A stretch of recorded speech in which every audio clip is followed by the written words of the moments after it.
ऑफिसची लाईट बंद करून ते आपापल्या घरी जायला निघाले. अजित, राजेश, कमल आणि ऋषी चौघे एकमेकांचे लहानपणीपासूनचे पक्के मित्र. कॉलेजमध्ये एकाच ठिकाणी शिक्षण झाल्यानंतर आता जॉबमध्ये सुद्धा एकत्र होते.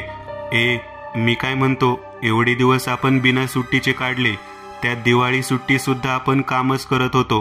पण आता सिरियसली कंटाळा आलाय. असं वाटतंय थोड्या दिवसांसाठी कुठेतरी जाऊया फिरायला, राजेश उत्सुकतेने म्हणाला. त्याच्या वक्तव्याला उत्तर देत अजित म्हणाला, तसं तू म्हणतोय ते पण बरोबर आहे. थोडे दिवस तरी रिलॅक्स हवाच आयुष्यामध्ये. हो जाऊ आपण, पण जायचं कुठे? कमल त्याचे वाक्य कापत बोलला. त्यावर राजेशने उत्तर दिले, आपण दिवा बेटवर जाऊया, मस्त फिरू, मनसोक्त पार्टी करू.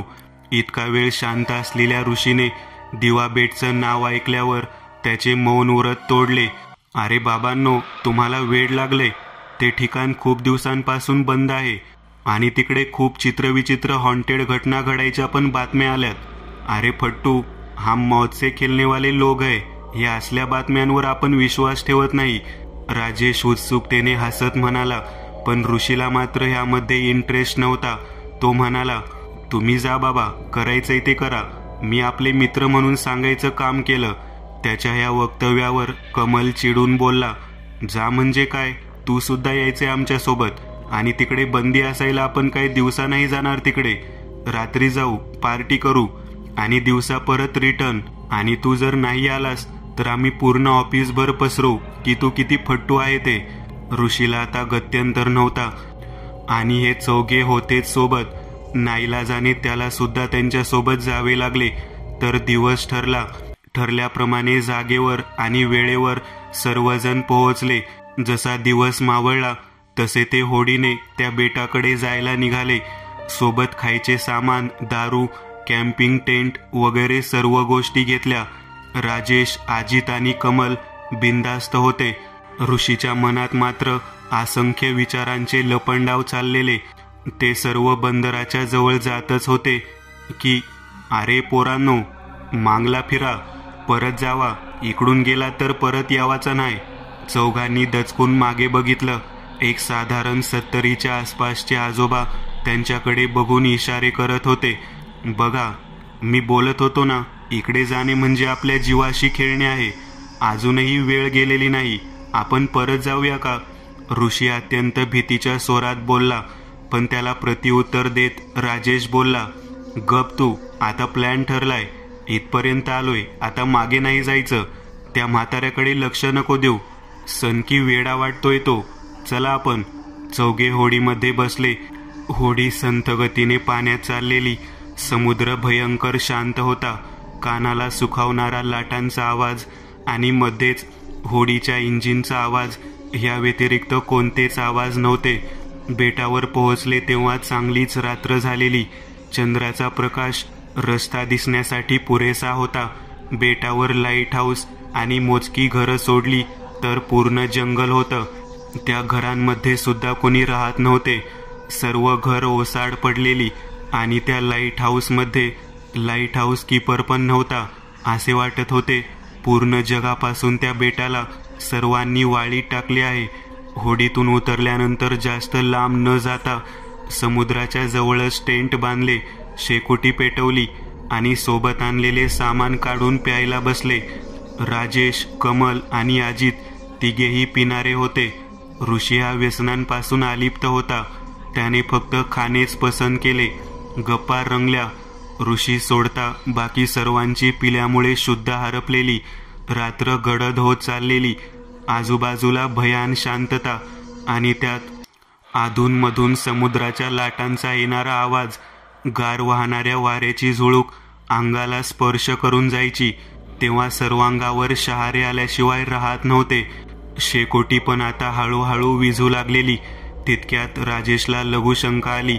तो उठला आणि थोड्या अंतरावर लघुशंका करावयास जायला लागला. इकडे दोघेजण पिऊन मदमस्त झालेले. ऋषी सुद्धा आता डुलक्या द्यायला लागलेला. खूप वेळ झाला पण राजेश काही परत आला नव्हता. अरे यार, हा राजेश कुठे मेला आता? इकडे चांगली मैफिल रंगलेली. कमल त्रासलेल्या स्वरात म्हणाला, अरे पडला असेल तो कुठेतरी. साला आपल्याला बोलतो मला चढत नाही आणि आता बघ, थांब मी येतो बघून त्याला. अजित उठला आणि डुलत डुलत राजेशला शोधायला निघाला. अजित जसा शेकोटीपासून लांब लांब होत चालला तसा त्याला रस्ता कमी दिसायला लागला. थोडाच पुढे गेला असेल की त्याला पाठमोरा उभा असलेला राजेश दिसला. अरे राज, तू इकडं आहेस आणि आम्ही तिकडे वाट बघतो तुझी. राजेश काहीच न बोलता तसाच उभा राहिला. आता काय अख्ख्या बाटल्या खाली करतो काय? चल लवकर, सगळे थांबले तुझी वाट बघत. तरी सुद्धा राजेश काहीही उत्तर न देता तसाच उभा राहिला. आता मात्र अजितला पुरता राग आला.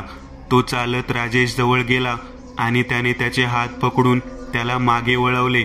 राजेश जसा मागे वळला तसे अजितचे डोळे विस्फारले. हृदयाची धडधड इतकी जास्त वाढली की त्या स्मशान शांततेत त्याला स्पष्टपणे ऐकू येऊ लागली.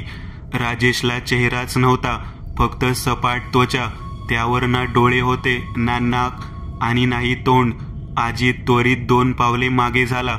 आतापर्यंत जेवढी पिलेली ती एका क्षणात सगळी उतरली. लगेच स्वतःला सावरले आणि धावत मागे आला. जिकडे ऋषी आणि कमल होते त्याला त्या अवस्थेत पाहून कमलने विचारले, काय रे, एवढा हापापायला काय झाले? काय भूतबीत बघितलंस का काय? आणि राजेश कुठे आहे? त्याला आणायला गेलेलास ना? कमलचे वाक्य पूर्ण होईपर्यंत अजितचा श्वास त्याच्या ताब्यात आलेला. तो म्हणाला, अरे अरे तो राजेश तिकडे. अरे काय झाले नेमका? एवढा का बिचकतोयस? ऋषीने आश्चर्याने विचारले. तो राजेश नव्हता, मी त्याला शोधायला गेलो. तो तिकडे उभा होता. मी त्याला खूप हाका मारल्या पण त्याने काहीच उत्तर नाही दिले. तसंच एखाद्या पुतळ्यासारखा उभा राहिला आणि जेव्हा मी जवळ जाऊन त्याला हलवले तेव्हा त्याचा चेहरा बघितला. तो पूर्णपणे सपाट होता. त्याला डोळे, कान, नाक काहीच नव्हते. मी खूप घाबरलो आणि लगेच पळत आलो. अजित, तुझं डोकं फिरलंय? काही काय बोलतोस? पिऊन पिऊन त्या राजेशऐवजी तुलाच जास्त चढलीये. ही काय मस्करी करायची वेळ आहे का? कमल जरा चिडूनच बोलला. शांत व्हा तुम्ही दोघे आधी. आपण एक काम करू, आपण तिघेही बघायला जाऊया. ऋषी त्यांना समजावत म्हणाला. तिघेही राजेश ज्या दिशेला गेलेला तिकडे जायला निघाले.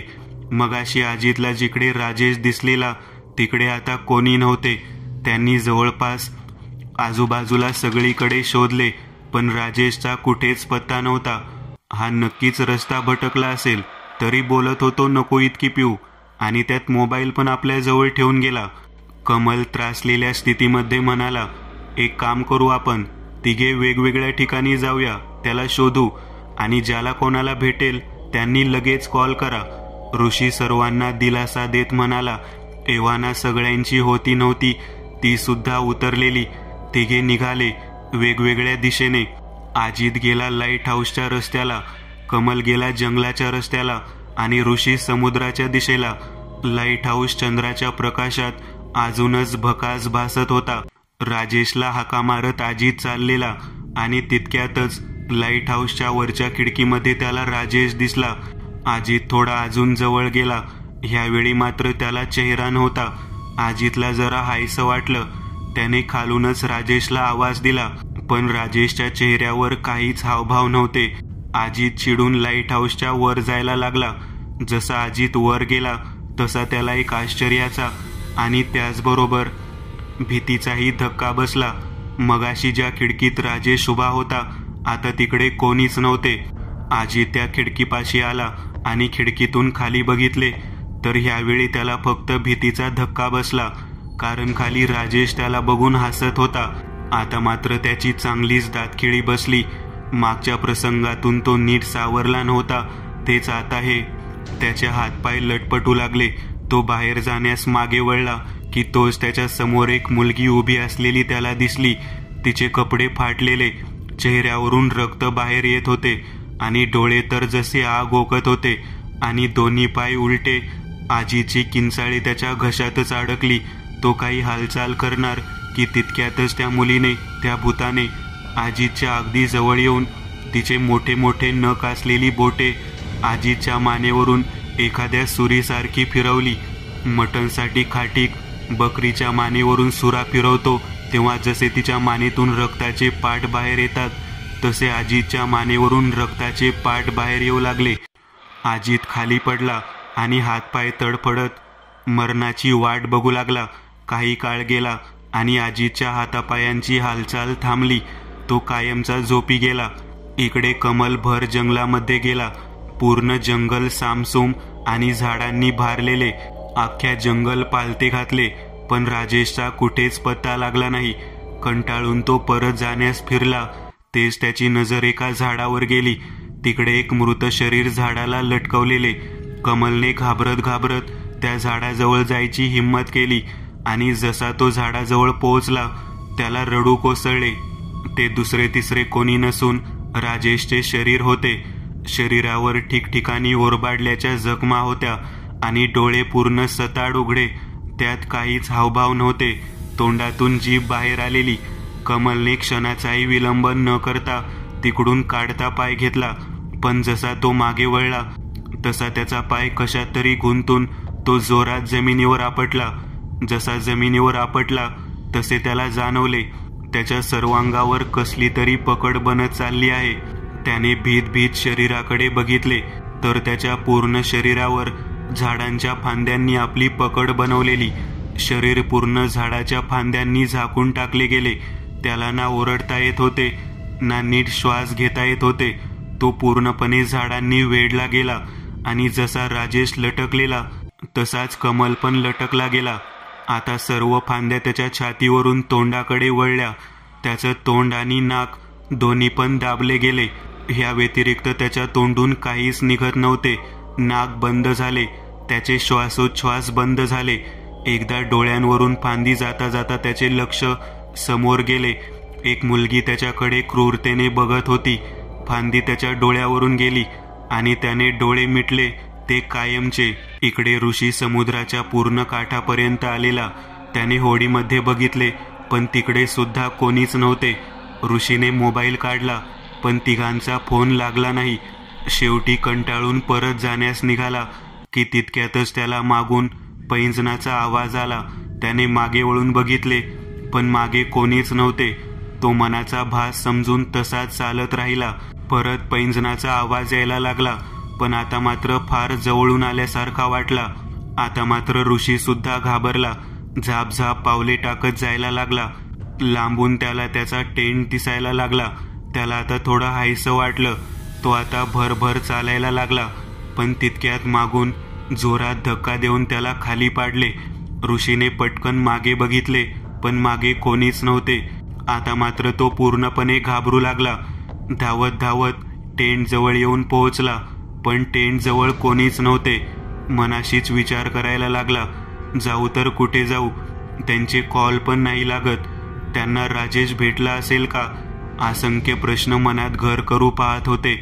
शेवटी न राहून त्याने त्यांना शोधायचे ठरवले. ऋषी निघाला त्यांच्या शोधात. शोधत शोधत जंगलामध्ये येऊन पोहोचला. तो चालत चालत त्या झाडापाशी येऊन पोहोचला जिकडे राजेश आणि कमलला मारून लटकवलेलं. त्यांना बघून ऋषीचे हावभाव अजूनच बदलले. त्याला रडू कोसळत होते. मनातल्या मनात स्वतःलाच दोष देत होता. इकडे येण्यासाठी ऋषी झटकन मागे वळला आणि तिकडून पळून जायला लागला, पण काही फायदा नव्हता.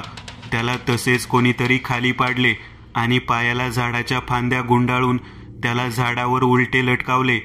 तितक्यात ऋषीला समोरून एक पांढरी आकृती येताना दिसली. एक बाई चालत येत होती. ऋषीने नीट बघितले. सुजाता. ऋषीचे डोळे वटारले. भर थंडीमध्ये सुद्धा घामाच्या धारा वाहू लागल्या. तिचे डोळे रागाने लाल झालेले. दात ओठ खात ऋषीकडे बघत ती म्हणाली, हो, मी सुजाता. आठवलं तर असेलच. ऋषीच्या डोळ्यापुढे एक एक करून चित्र फिरत गेले. 2 वर्षांपूर्वी हे चौघे असेच फिरायला आणि पार्टी करायला ह्या बेटावर आलेले. त्यावेळी तिकडे लाईट हाऊस कीपर होता. त्याचं घर तिकडेच होतं आणि त्याच्यासोबत त्याची मुलगी असायची. घरचे गरीब होते. मुलगी अभ्यास करायला तिकडे नेहमी असायची. त्यावेळी लाईट हाऊस कीपर रात्रीच्या ड्युटीला होता. हे पार्टी वगैरे करून पूर्णपणे टाईट होऊन मस्ती करायला लागले. त्यांना समजले की तो ड्युटीला गेला आहे आणि घरी ती मुलगी एकटीच आहे. ह्या तिघांनी संधी साधून तिच्यावर अमानुषपणे अत्याचार केला. तिच्या आबरूच्या आणि तिच्या शरीराच्या चिंधड्या केल्या. ऋषी हे सर्व लांबून बघत होता, पण त्या तिघांना अडवण्याखेरीज तो काहीच करू शकत नव्हता. नाहीतर दारूच्या भरात त्यांनी ऋषीला सुद्धा मारायला पुढे मागे नसते बघितले. सगळी घटना झाल्यानंतर त्या तिघांनी ऋषीला धमकावले. कोणालाही न सांगण्याबद्दल ऋषीला नाईलाज झाला आणि त्याने ही गोष्ट कोणालाच कळवली नाही. लाईट हाऊस कीपरला त्याच्या मुलीचे मृत्यू सहन नाही झाले आणि त्याने सुद्धा त्याच्या राहत्या घरी आत्महत्या केली.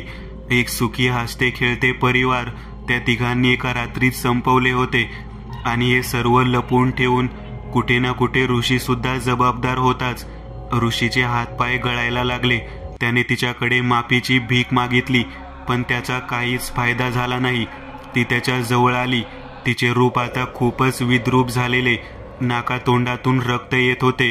तिने तिचे नख वरती केली आणि ऋषीच्या कपाळावर जोरात वार केला. ऋषीने वेदनेने एक जोरात किंचाळी मारली आणि बेशुद्ध झाला. सकाळ झाली. आजूबाजूला लोक जमले. पोलीस आणि काही गावकरी मंडळी होती. त्याने पोलिसांना काहीतरी बोलताना ऐकले. ते म्हणत होते, ह्या 3 डेड बॉडीज पोस्टमॉर्टमला न्या आणि ह्या वेड्याला वेड्यांच्या इस्पितळात न्या. गावकरी सांगतात, ज्यावेळी ऋषीला नेत होते तेव्हा ऋषी डोक्याला जखम दाखवून खूप विनवण्या करत होता. मी वेडा नाहीये, पण त्याचे कोणीच ऐकले नाही. दुसरा अनुभव, अंधारातले दिवे.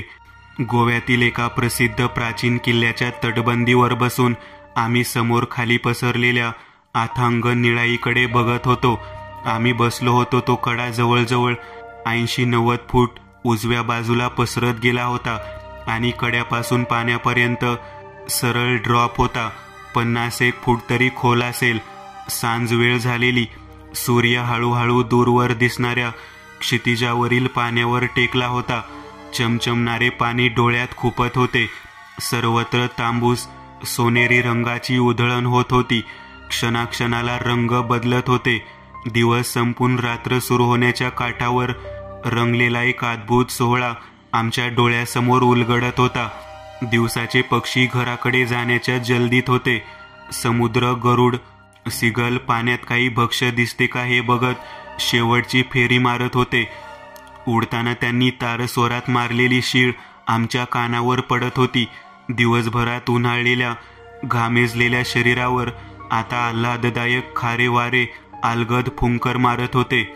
खाली पलीकडे जरा दूरवर असणाऱ्या पुलनीवरील नारळाची सुरूची झाडे वाऱ्यावर डोलत होती. कड्याच्या खाली समुद्राचे थैमान सुरू होते. मोठमोठ्या लाटा खडकावर येऊन आपटत होत्या. त्याचा आवाज वरपर्यंत येत होता. धोका पत्करून खाली वाकून बघितलं तर त्याचे रौद्र रूप दिसत होते. छातीत धडकी भरवत होते. इथून जर पाय घसरलाच तर काय होईल हा विचार मनात थरकाप उठवून जात होता. दूर समुद्रात मच्छीमारांची नाव चाललेली दिसत होती. त्यावरील दिवा लागलेला दिसत होता. आम्ही बसलो होतो त्याच्या उजव्या बाजूस दूर अंतरावर काही इमारती दिसत होत्या. आम्ही येताना त्याच मार्गाने आलो होतो. त्यावेळी त्या बघितल्या होत्या. त्या खूप जुन्या असणार. आता भग्न अवस्थेत त्या कशाबशा उभ्या होत्या. त्याच्या आकारावरून पूर्वी तिथे एखादे चर्च असावे हे कळत होते. मागच्या बाजूस असणारी कब्रस्तान बघून त्याची पुष्टी होत होती. हळूहळू सूर्यास्त झाला. सांज वेळ होऊन अंधार पडला. आम्ही उतरलो होतो. ते होमस्टे जवळच्याच गावात होते. आमच्याकडे भाड्याने घेतलेली मोटरसायकल असल्यामुळे लवकर परत जाण्याची घाई अशी नव्हती. निवांत बसून आम्ही तिथली शांतता पिऊन घेत होतो. अशी संधी शहरात कधीच मिळत नव्हती. अंधार पडल्यामुळे मगाशी चमचमणाऱ्या निळ्या पाण्यावर काळा रंग चढला होता. दूर दिसणारी नाव नजरेआड झाली होती. खालच्या दूरवरच्या पुलनी शेजारील घरात दिवे लागलेले दिसत होते. 8:30 वाजत आले होते. चंद्रोदय झाला होता. शांतता अधिकच दाट झाली होती. खाली खडकांवर आपटणाऱ्या लाटांचे आवाज आता जास्तच तीव्रतेने आमच्या कानावर पडत होते. खाऱ्या पाण्याचा एक टिपिकल वास नाकाला जाणवत होता. तो सारा प्रदेश आता चंद्रप्रकाशात न्हाऊन निघालेला होता. आता निघूयात म्हणून उठत असतानाच आमचे लक्ष उजवीकडे जाते. त्या भग्न चर्च जवळून पडणारा प्रकाश स्पष्टपणे दिसत होता. कोणीतरी हातात दिवे घेऊन भग्न इमारतीच्या मागच्या सिमेंट्रीच्या बाजूने आमच्याच दिशेने येत आहे हे दिसत होते. टॉर्चच्या उजेडात 2 मानवी आकृत्या चालत निघाल्या आहेत असे स्पष्ट दिसत होते. स्पष्ट असं दिसत नव्हते, पण त्यांनी पांढरे कपडे घातले असावेत असे वाटत होते. आम्ही बघत असतानाच त्या आकृत्या आम्ही बसलो होतो त्या कड्याच्या दुसऱ्या टोकाला जाताना दिसतात. आम्ही विचार करू लागलो, या वेळेला असे त्या कड्यावर कोण बरे जाईल आणि कशाला? पण असतील कोणी आमच्यासारखेच प्रवासी अशी आम्ही मनाची समजूत काढतो. जरी समजूत काढतो तरी मी अस्वस्थ होतो. काहीतरी खटकत राहते. ती आकृती आता अगदी कड्याच्या टोकाला पोहोचलेल्या असतात. आम्ही त्यांना जोरात हाका मारतो. त्यांना सावध करायचा उद्देश असतो, पण त्यांचे आमच्याकडे लक्षच नसावे, कारण ते आमच्याकडे वळून बघत देखील नाहीत. अचानक त्या दोन्ही आकृत्या दिसेनाशा होतात. त्याचबरोबर अंधारातील दिव्यांचा जो थोडा प्रकाश असतो तो देखील लुप्त होऊन तो सारा भाग अंधारात बुडून जातो. आम्ही अवाक होऊन बघतच राहतो. काहीतरी अघटित झाले असे वाटून आम्ही पुढे कड्याच्या दिशेने धावतो. त्यांना काही अपघात वगैरे झाला का ते बघावे असा उद्देश असतो. मगाशी त्या आकृत्या जिथे उभ्या असतात तिथे जाऊन बघतो तर कोणीच नसते. घाबरत पुढे वाकून बघतो तर खडकांवर आदळणारे फेसाळणारे खवळलेले पाणी चंद्रप्रकाशात दृष्टीस पडते. अचानक मला एक वेगळी जाणीव होते. भीतीची हलकी लाट अंगावरून जाते आणि मनाचा थरकाप उडतो. मानेवरचे केस ताठ उभे राहतात. आम्ही धावतच बाईक जवळ पोहोचतो. जास्तीत जास्त लवकर आपण या भागातून गेले पाहिजे ही जाणीव होते. मी बऱ्याच किक मारतो, पण गाडी सुरू होत नाही. अंगातून घामाच्या धारा वाहत असताना अचानक मोटरसायकल सुरू होते आणि आम्ही वाघ मागे लागल्यासारखा सुसाट निघतो. आमचा परतीचा रस्ता त्या चर्चवरूनच जात होता. बाईकवरून जाताना मी त्या चर्चच्या इमारतीकडे बघतो. तिथे कोणीच नसते. तिथे कोणाचे अस्तित्व असेल असे देखील वाटत नसते. वेगात आम्ही गावाचा रस्ता पकडतो. आम्ही वाडीतल्या ज्या घरात उतरलो होतो तिथे पोहोचल्यावर जीवात जीव येतो. जेवताना मन लागत नाही. सारखे विचार मनात येत राहतात. आपण नक्की काय बघितलं? त्या 2 मानव सदृश आकृत्या कोणाच्या होत्या? त्या कड्यावरून कुठे गेल्या? खाली खडकांवर फेसाळत्या पाण्यात पडल्या तर नाहीत? त्या आकृत्या एकदम अदृश्य कशा झाल्या असाव्यात हे विचार माझे मन आणि मेंदू पोखरत राहतात. त्या रात्री आम्हाला नीट झोप लागत नाही. मधूनच दचकून जाग येत राहते. सकाळी उठल्यावर चहा घेताना घराचे मालक येतात. कसे आहात? इथे कसे वाटते? जेवण आवडले का? वगैरे चौकशी करत असतानाच मी त्यांना काल घडलेला प्रसंग सांगतो. तो ऐकत असतानाच त्यांच्या चेहऱ्यावरचे भाव बदलत गेलेले आम्ही बघतो. एक मोठा श्वास सोडून ते म्हणतात, अरे बापरे, म्हणजे तुम्हालाही त्या दिसल्या वाटतं? त्या म्हणजे? मी त्यांना प्रतिप्रश्न करतो. अहो, बऱ्याच वर्षांपूर्वीची कहाणी आहे. तुम्ही जे चर्च पाहिले ते तेव्हा वापरात होते. काही नन्स आणि पाद्री तिथे राहायचे. त्या काळी एक गाव पोर्तुगीजांच्या ताब्यात होते. गावात कोणाचा मृत्यू झाला तर त्या चर्चच्या आवारातील कब्रस्तानात त्यांना पुरले जात असे. एकदा तिथे काहीतरी घडले ज्यामुळे तिथल्या 2 नन्सनी तुम्ही ज्या कड्यावर बसलो होतो म्हणतात त्यावरून खाली खवळत्या पाण्यात उडी घेऊन आपले जीवन संपवले होते. काही वर्षांनी पोर्तुगीज गेले. पाद्री, नन्स सारे निघून गेले. चर्च आणि सिमेंट्रीचे अवशेष तेवढे तसेच राहिले. त्यानंतर गावातील अनेकांना त्या नन्स रात्रीच्या वेळी हातात दिवे घेऊन त्या भागात हिंडताना दिसल्या होत्या. अजूनही दिसतात अशी वंदता आहेच. बरे झाले तुम्ही सही सलामत परत आलात. मालकाचे बोलणे ऐकून आमचा थरकाप उडतो. दुरून येणाऱ्या प्रकाशातील 2 मानवी आकृत्या कड्याच्या टोकाला जाऊन अचानक कशा नाहीशा झाल्या होत्या त्याचे रहस्य उलगडले जाते. कड्याकडे जाणाऱ्या नन्स आणि अंधारातले दिवे डोळ्यासमोर दिसू लागतात आणि अंगावर सरकन काटा उठतो.